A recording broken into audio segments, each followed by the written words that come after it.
Laurent avait gagné les élections. Nous savons qu'il les avait gagnées. Là, Gbagbo avait gagné les élections. Pas Ouattara. Pas Ouattara. Le Conseil constitutionnel a dit que c'était Laurent le vainqueur. Ce sont des révélations de M. Robert Bourgi, qui était conseiller de Nicolas Sarkozy et Jacques Chirac, qui vient faire son mea culpa après plusieurs années de remords qui l'ont hanté.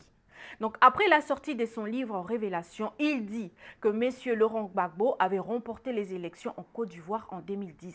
Mais comme ce n'était pas la volonté du tout-puissant Sarko, eh bien, il y a eu ce qu'il y a eu. Donc, les présidents occidentaux prennent l'Afrique comme un jeu de dames, un jeu de pions. Ils placent, ils déplacent selon leur volonté, sans tenir compte des conséquences engendrées par leurs décisions. Parce que oui, à cause, donc leurs caprices d'ailleurs, ce sont des caprices. Parce que oui, à cause de cette prise de décision d'ingérence, il y a eu plusieurs morts en Côte d'Ivoire pendant ces élections-là. Un peuple qui vivait en harmonie se voit déchiré par des conflits ethniques. Et les responsables ne sont ni inquiétés, ni condamnés. Ils sont là parce que oui, ce sont voilà, les tout-puissants. Parce que oui, ils sont responsables indirectement. Ils sont responsables. Bon, suivons la suite de cette vidéo.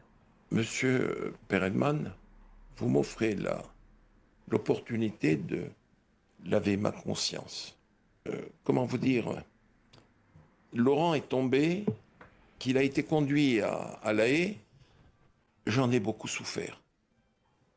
Personnellement et dans ma famille, j'en ai souffert terriblement. Vous vous sentiez coupable? Comment vous dire? Oui. Complice. D'une trahison? D'une trahison. Mais j'étais contre cela. Les derniers moments de la présidence de Gbagbo, je les ai vécus avec Nicolas Sarkozy.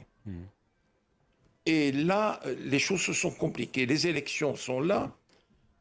Et le président Sarkozy me fait venir à l'Élysée.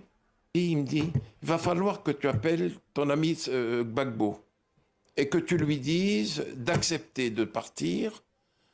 Il aura un statut d'ancien chef d'État, 30 millions CFA, voiture, escorte. Et s'il veut, comme il est professeur d'histoire, on lui trouvera une chaire, il pourra se déplacer à travers le monde. Je lui dis, il n'y a pas de problème. Bon. J'ai appelé Laurent. L'aide de camp, le colonel, me l'a passé. Laurent Gbagbo me dit, alors Bob, comment va? Je lui dis, Laurent, ça fait des années qu'on se connaît. Je te passe un message du président Sarkozy. Je suis dans le bureau de Claude Guéant.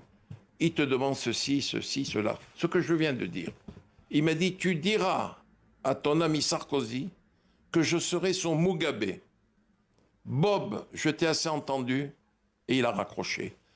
Et je suis allé dire à Sarkozy, il me dit, alors comment ça s'est passé? Je lui dis, bon, voilà comment ça s'est passé. J'en suis malheureux. Il a bondi de son fauteuil. Et il dit, puisque c'est ça, je vais le vitrifier. Vitrifier. Vitrifier. Je lui dis, Nicolas, s'il te plaît, le Conseil constitutionnel a déclaré qu'il avait été élu. Il a dit, je vais le vitrifier, j'ai un mandat, et je vais le faire. Et le lendemain ou le surlendemain, Laurent était tombé, conduit comme nous l'avons vu et su, à La Haye.